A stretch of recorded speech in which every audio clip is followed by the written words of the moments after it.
જૂની પેન્શન યોજના સંદર્ભે રાજ્યના કર્મચારીઓના હિતમાં ગુજરાત સરકારે લીધેલ મહત્વપૂર્ણ નિર્ણયને ઓલપાડ તાલુકા પ્રાથમિક શિક્ષક સંઘ દ્વારા વધાવવામાં આવ્યો. ગાંધીનગર ખાતે ગતરોજ યોજાયેલ કેબિનેટ બેઠકમાં 1 એપ્રિલ 2005 પહેલા નિમણૂક પામેલ વિવિધ સંવર્ગના ફિક્સ પગારના કર્મચારીઓને જૂની પેન્શન યોજનાનો લાભ આપવાનો સૈદ્ધાંતિક સ્વીકાર કરવામાં આવેલ છે. રાજ્યના કર્મચારીઓના હિતમાં ગુજરાત સરકારે લીધેલા મહત્વપૂર્ણ નિર્ણયને વધાવવા સુરત જિલ્લા પ્રાથમિક શિક્ષક સંઘે દરેક તાલુકા ઘટક સંઘને સંદેશ પાઠવેલ છે. જે સંદર્ભે આજરોજ ઢળતી સંધ્યાએ ઓલપાડ તાલુકા પ્રાથમિક શિક્ષક સંઘના પ્રમુખ બળદેવભાઈ પટેલના નેજા હેઠળ તાલુકા પંચાયત કચેરી ખાતે ફટાકડા ફોડી આનંદ વ્યક્ત કરવાનો તથા સરકારશ્રીનો આભાર વ્યક્ત કરવાનો કાર્યક્રમ યોજવામાં આવ્યો હતો. આ પ્રસંગે ઉપસ્થિત સુરત જિલ્લા પ્રાથમિક શિક્ષક સંઘના પ્રમુખ કિરીટભાઈ પટેલ જણાવ્યું હતું કે ગઈકાલે મુખ્યમંત્રી ભૂપેન્દ્ર પટેલની અધ્યક્ષતામાં મળેલ 5 મંત્રીઓ સાથેની કેબિનેટ બેઠકમાં ગુજરાતના 2005 પહેલાના કર્મચારીઓને જૂની પેન્શન યોજનાનો લાભ આપવાનો નિર્ણય લેવામાં આવ્યો છે, જેને ગુજરાત રાજ્ય કર્મચારી મહામંડળ, ગુજરાત રાજ્ય સંયુક્ત મોરચા સહિત ગુજરાત રાજ્ય પ્રાથમિક શિક્ષક સંઘ આવકારે છે. આ તકે ઓલપાડ તાલુકા પ્રાથમિક શિક્ષક સંઘના પ્રમુખ બળદેવભાઈ પટેલે જણાવ્યું હતું કે સરકારશ્રીના આ નિર્ણયથી ઓલપાડ તાલુકાના 126 શિક્ષક ભાઈ બહેનોને લાભ થવા જઈ રહ્યો છે, જે ખૂબ જ આનંદની વાત છે.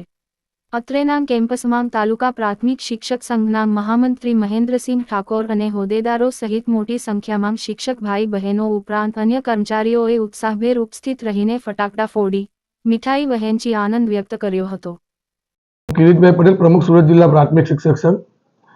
આપ સૌ જાણો છો તે મુજબ ગઈકાલે કેબિનેટ મિટિંગમાં રાજ્ય સરકાર દ્વારા 1/4/2005 પહેલાના કર્મચારીઓ અને શિક્ષકોને જે જૂની પેન્શન યોજનાની માંગણી હતી એ માંગણી પૂરી કરવાની જાહેરાત કરી હતી અને 7મા પગાર ધોરણમાં જે વિસંગતાઓ છે એ વિસંગતાઓ દૂર કરવા માટેની માંગ પણ સરકારે સ્વીકારી.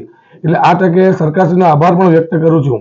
મિત્રો, જે રીતે 2022 પહેલા જે આંદોલનો ચાલતા હતા અને 16 પ્રશ્નોમાં 14 પ્રશ્નો સરકારે સ્વીકારેલા અને 2 પ્રશ્નો સરકારે ન સ્વીકારેલા, એમાં ઓલ્ડ પેન્શન 1/4/2005 પહેલાના શિક્ષકોને અને કર્મચારીઓને જૂની પેન્શન યોજના આપી અને 10ની સામે 14% આપવાની જે વાત હતી એ 2 વાતો સરકારે સ્વીકારી ન હતી અને એ લડાઈ અમારી છેલ્લા 2 વર્ષથી ચાલુ હતી. પરંતુ સરકાર સાથે હકારાત્મક ચર્ચાઓ કરતા સરકારશ્રીએ પણ કર્મચારીઓ અને શિક્ષકોની માંગને સ્વીકારી અને ગઈકાલે જે રીતે 1/4/2005 પહેલાના કર્મચારીઓ શિક્ષકોને જૂની પેન્શન યોજના આપવાની જાહેરાત કરી છે અને 7મા પગાર ધોરણમાં જે વિસંગતાઓ એ દૂર કરવાની વાત કરી, ત્યારે ગુજરાતના સમગ્ર શિક્ષકો વતી, કર્મચારીઓ વતી અને સુરત જિલ્લાના શિક્ષકો વતી પણ હું સરકારશ્રીનો આભાર વ્યક્ત કરું છું.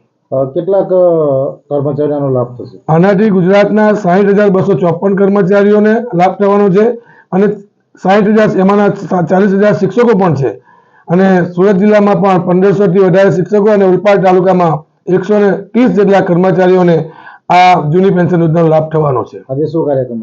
આજે સરકારે જાહેરાત કરી એના સમગ્ર કર્મચારીઓ શિક્ષકોમાં ખુશી છે, એટલે સરકારનો આભાર વ્યક્ત કરવા માટે ફટાકડા ફોડીને આનંદ વ્યક્ત કરી સરકારનો આભાર વ્યક્ત કરવાનો કાર્યક્રમ દરેક તાલુકા મથકે સુરત જિલ્લાના આજે જિલ્લા સંઘના અધ્યક્ષતામાં આપવામાં આવેલો હતો.